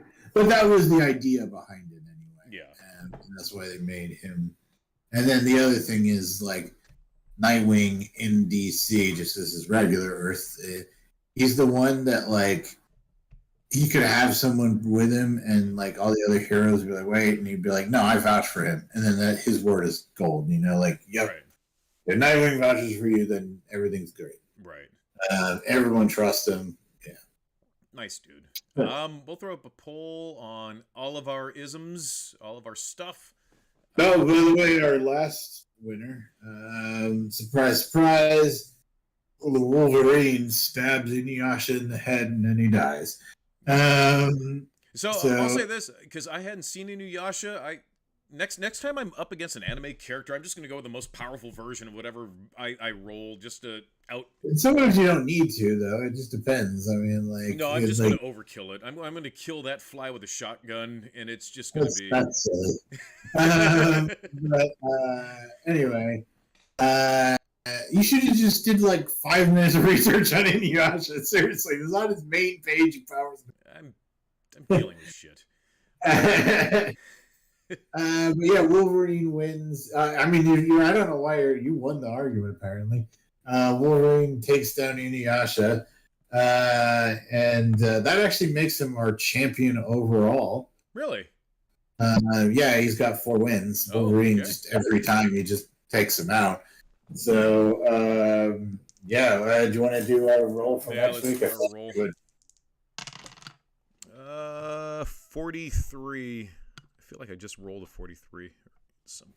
Let's see.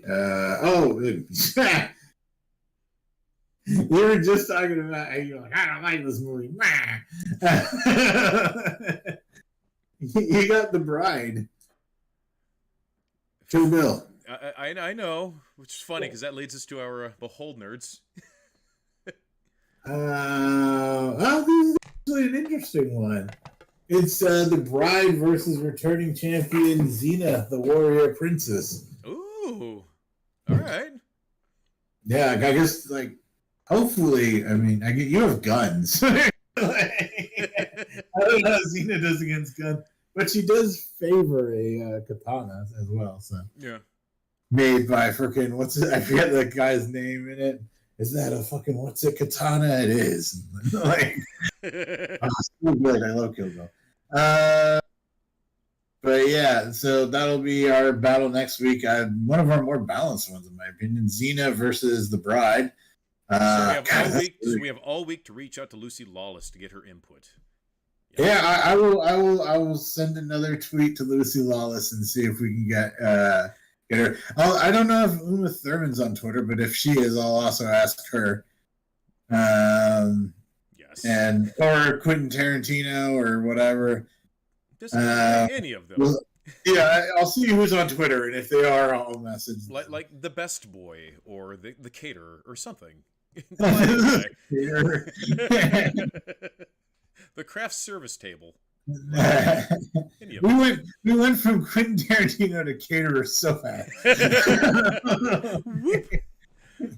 We should probably get into Behold Nerds. We have about 10 minutes. Oh shit! I didn't realize. Yeah. Yeah. So Behold Nerds. So, go ahead. Go for it. Yeah, you explain. Yeah. So Behold Nerds is our weekly segment where we each take turns picking a movie to watch and enjoy. We encourage everybody at home to watch and join us in the discussion and let us know what you thought about it.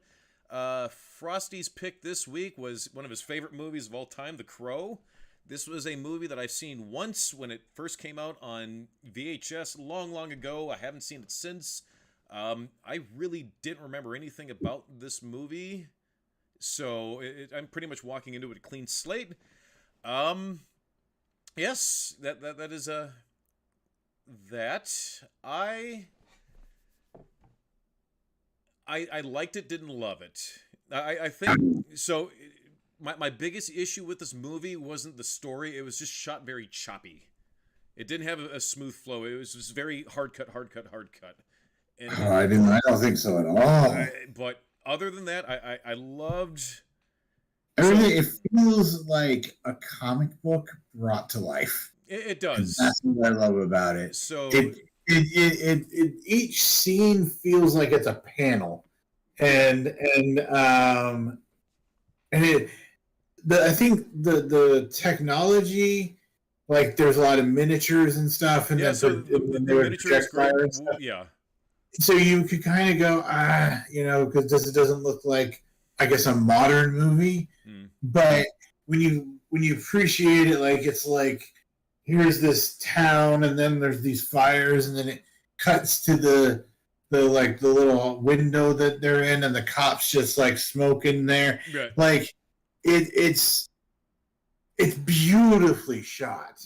Yes. And like I said, it feels like a comic book brought to life. Each scene is its own panel almost. Yeah. And if you think about it like a comic book, I don't think that's why I think it's choppy. I think it feels like a comic book.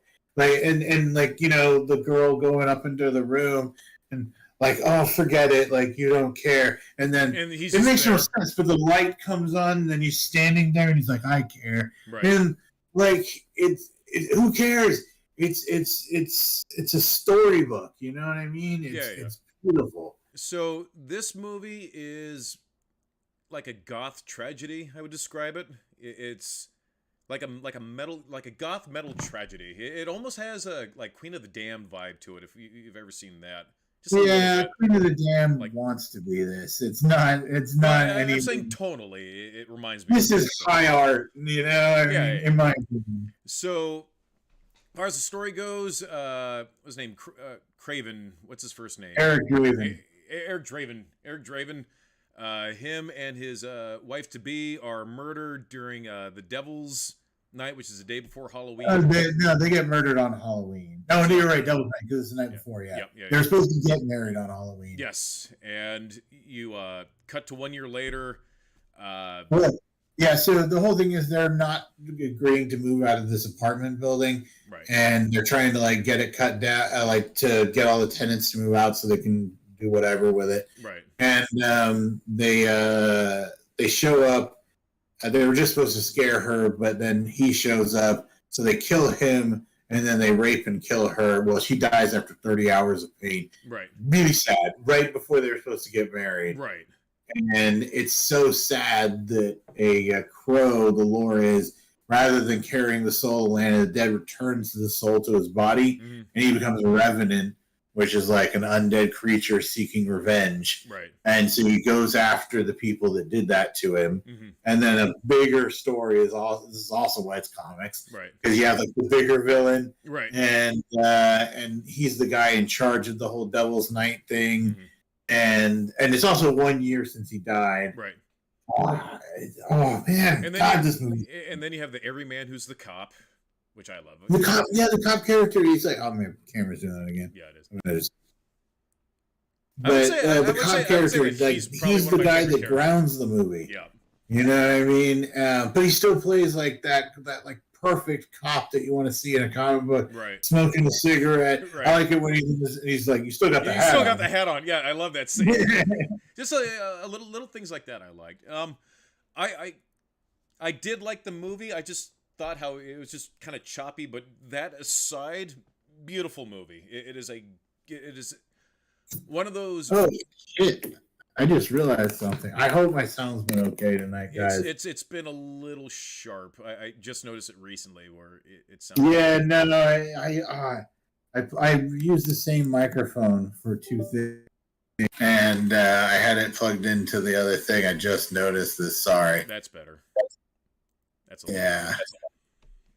So I just give me 2 seconds. But yeah, I mean, so you can, while I'm fixing this, like, yeah. So what? Yeah, so it's definitely a shut up and take my money. It is a sad movie because here's this revenant who is trying to just seek out those who brutally raped and beat his wife and eventually didn't murder her, but she died in the hospital, so I guess they did murder. But it's died after 30 hours of pain, and that was also a cool ending. Like his penance stare that he like his penance stare power. So oh man, but my favorite scene is the pawn shop scene. Like that's my favorite scene. When he has the wedding rings, he's like, "Oh, this is a life you took. This is a life you took." Like that hurts. Like that, I felt that. And here's this piece of shit guy who's just like, "Oh, I'm just piece of shit. Don't kill me." No, I love. There's a lot to love in this movie for me. The story's great, the acting's great, the fights, the deaths, everything is cool. I love the gun scene, and all that stuff. Yeah, like there's so much cool. The big battle on the rain and everything, but it's definitely the way it's shot, the way each scene just feels very carefully crafted. It's got just the right humor when you need it, but it doesn't overpower things. No. It's sad.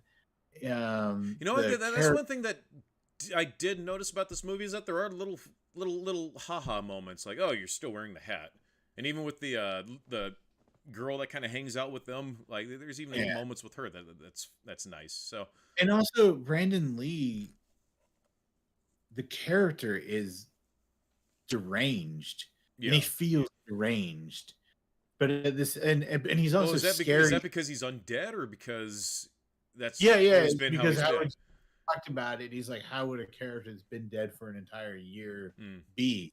And that's what he brought to the role. Just a little, and and he's scary too. Like in the scene where like they're doing drugs, Darla's mom or Darla. Yeah, and the guy are doing drugs, and he shows up, and then he grabs the guy and drags him into the bathroom, throws him in the bathtub, and just turns his cold water off. And Darla's there like freaking out, and you see him turn to her, and you're just like, I would be shitting myself. But then, he does that thing. Mother is a god in the eyes of the children, or something like that, and and you're just like, it's so good. And then when we see her again, she's trying to be a good mom by making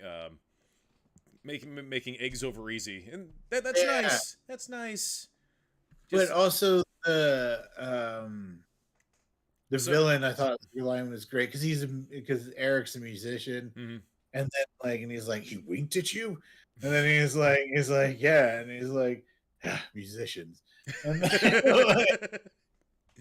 let's see, that's one of those things where it's a tragic movie. It really is. It's a very sad movie. But also, the world is darker than reality. Yeah, like them crowding around like that little hot dog stand. Yeah, it's never daytime. Right. It's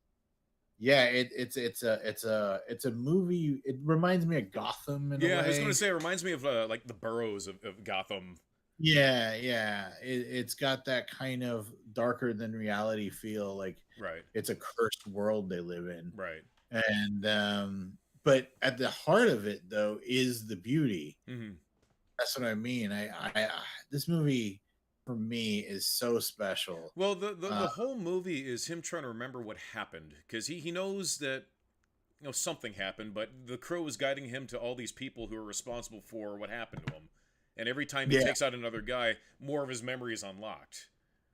So, yeah, it's good movie. This is a good choice, man. I actually really enjoyed rewatching this. This is a movie that I definitely didn't appreciate when I was younger. Like I hadn't lived life yet to really appreciate a movie like this. I feel like this movie is art. Mm-hmm. And I think that when you look at it through like that perspective, and you kind of like, it's kind of like Sin City was very stylized, right? This is very stylized. Yeah, and if you like 300, very stylized. This is Spawn was stylized. It had a little Spawn vibe, a little bit, stylistically Spawn. But yeah, it sounds like you guys out there also really liked it. A couple of comments. Richard Lumsden said it was one of his faves. Super Killer Comics. It deserves a 4K, which I totally agree with. So you said a while back that we're getting another Crow movie, right? Probably. No. I don't remember. That's fine. Did you see the last? Was it Krull? No, I was thinking Call, the one with Kevin Sorbo. Like, no. I really enjoyed that movie. Like, but at the same time now it's like, oh, Kevin Sorbo. He's still my hero. Yeah, he's still Hercules. I can draw the line. He's still Hercules. Well, there was a movie he made called The Conqueror, and it was similar character to Hercules. Yeah. Anyway, so my pick. Fuck you. What's your rating? Shut up and take my money. Like that was just again. My only critique would be that the flow between shots is very charted. It's like hard cut. So, but it bothered me a little bit, but it didn't take me out of the movie. It's just one of those things where it's like, okay, this is the style of this movie. I'll just deal with it. But no, it didn't take me out of it. It didn't take any. It didn't ruin the movie. All of a sudden, he'll be like on the roof, like and then it'll hard cut to like something else, and there's no. Yeah, they do these connecting flows and stuff like you know what this movie needs? Like, do the Star Wars wipes.